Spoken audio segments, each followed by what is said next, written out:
Mod. Forandring kræver mod. Vi skal ture.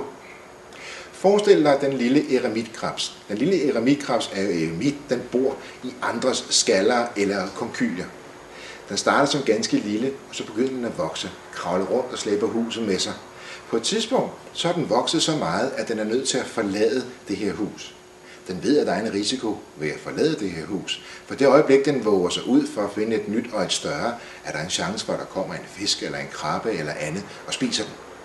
Den ultimative konsekvens. Alligevel tør den forlade. Den tør gøre sig sårbar for en stund, for igen at finde noget bedre og noget større, den kan vokse i. Det gør den flere gange i løbet af sit liv. Vi som mennesker skal lære lidt mere af den her eremitkrebs. Vi skal ture gøre os sårbare for en stund, fordi der venter os store muligheder på den anden side. Vi skal ture forlade vores trygge, men nogle gange trange rammer og begive os ud på en kort og sårbar færd, hvor vi så på den anden side bliver stærkere.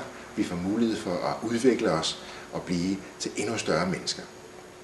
Alternativet og den drastiske konsekvens er jo, at vi bliver i de trygge, men nu trange rammer og faktisk bliver kvalt langsomt, følelsesmæssigt og mentalt og andet.